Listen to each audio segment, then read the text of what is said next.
عبدالرحمن درانی، صوبائی چیئرمین قومی امن کمیٹی برائے بین مذاہب ہم آہنگی، حکومت پاکستان بلوچستان۔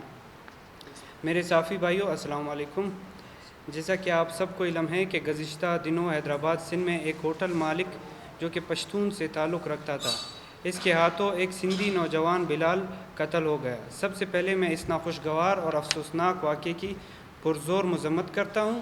اس واقعے کے بعد جو سندھ میں حالات نے ایک خانہ جنگی کی شکل اختیار کی، ان حالات کو اس نہج پر پہنچانے میں یقیناً کچھ ناعاقبت اندیش لوگ، قوم پرستی کی بت میں معمور و محصور لوگوں نے اپنا سفاکانہ کردار ادا کیا۔ جب 1947 کو میرا پیارا ملک پاکستان معرض وجود میں آیا تو بانی پاکستان قائد-اعظم محمد علی جناح نے سب کو ایک چھتری یکجا کر کے عوام کی سمندر سے خطاب کرتے ہوئے تاریخی الفاظ بولے کہ آج کے بعد سب آزاد ہیں، خواہ آپ جس قوم، جس قبیلے یا جس مذہب سے تعلق رکھتے ہیں، آپ سب آزاد ہیں، یہاں پر کوئی قوم پرستی نہیں، سب پاکستانی ہیں اور سب برابر کے شہری ہیں۔ بابائے قوم کے اس تاریخی الفاظ نے قوم پرستی کے لبادے کو ختم کر دیا۔ پاکستان میں اب کوئی بھی قوم پرستی نہیں چلے گی، سب قومیں سب صوبوں میں باہمی اتحاد و اتفاق سے رہ سکتے ہیں اور ایک دوسرے کی مدد کر سکتے ہیں۔ جس طرح میرے بلوچستان میں ہزاروں سندھی بھائی اپنا کاروبار کر رہے ہیں اور بالکل اسی طرح ہمارے لاکھوں کی تعداد میں پٹھان بھائی سندھ میں آزاد ہے اور اچھی طرح امن پسندی سے کاروبار کر رہے ہیں۔ حالیہ واقعے سے جو کشیدگی ہوئی، اس سے پاکستان کے اقتصاد کو بڑا دھچکا لگے گا۔ پاکستان اس وقت لاسانی، قوم پرستی اور مذہبی کشیدگی کا بالکل متحمل نہیں۔ میں بلوچستان کے پشتون بھائیوں سے دردمندانہ اور ہمدردانہ اپیل کرتا ہوں کہ آپ سب اس نفرت انگیز اور اشتعال انگیز کا کبھی بھی حصہ نہ بنیں۔ قوم پرستی کے لبادے سے نکل کر ایک باشعور پاکستانی ہونے کا عملی ثبوت پیش کریں۔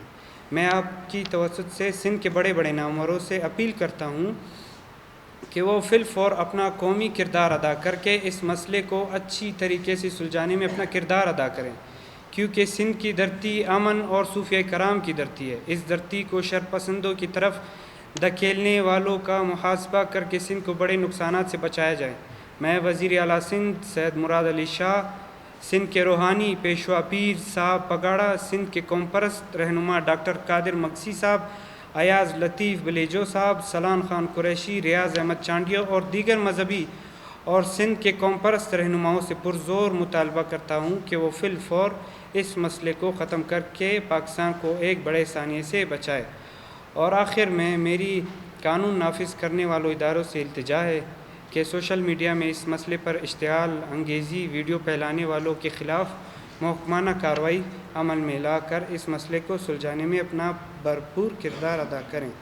پاکستان زندہ باد، پاکستان میں بسنے والے تمام اقوام پائندہ باد۔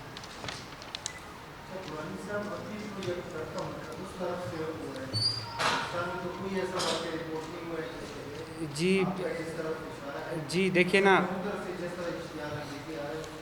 جی بالکل قانون کے ایک ریڈ لائن ہوتی باؤنڈری کی، اس کو کراس کرنے کی اجازت کسی کو بھی نہیں ہے، ٹھیک ہے۔ وہاں پہ جو ہوا اس کی بھی میں مذمت کرتا ہوں، لیکن حالیہ میں آپ نے یہاں پہ دیکھا ہوگا جوب کے راستے میں جو ہے نا کوچز سے سندھی بھائیوں کو اتارا گیا، تو اس کی بھی میں پرزور الفاظ میں مذمت کرتا ہوں۔ یہ ایک شرپسندوں کا ایک چال ہو سکتی ہے کہ اس کو امن کو خراب کر سکے۔ تو ہمارا مطالبہ یہ دیکھیں نا، اس وقت جو میں نے جو نام لیے نا آپ کے سامنے، یہ ریاض احمد چانڈیو ہو گئے اور پیر پگاڑا صاحب ہو گئے، یہ وہاں پہ بڑا ہولڈ رکھتے ہیں اپنے عوام کے اندر، اللہ نے ان کو عزت دی ہوئی ہے، بڑا عوام ان کے ساتھ ہے۔ اگر یہ لوگ وہاں پہ اعلان کریں گے یا کوئی امن کے حوالے سے بات چیت کریں گے تو انشاءاللہ سب کچھ سولو ہو جائے گا۔ یہ بلال میرے خیال سے آپ دیکھیں، اس کا اگر بات چیت کریں گے تو کسی اور طرف چلا جائے گا۔ دیکھیں ابھی تک دیکھیں میں آپ کو بات بتاؤں نا، ایف آئی آر موجود ہے، ہمارا کام ہے اس وقت امن پھیلانا، ہم نے یہاں پہ کسی کو ڈکٹیٹ نہیں کرنا۔ Thank you.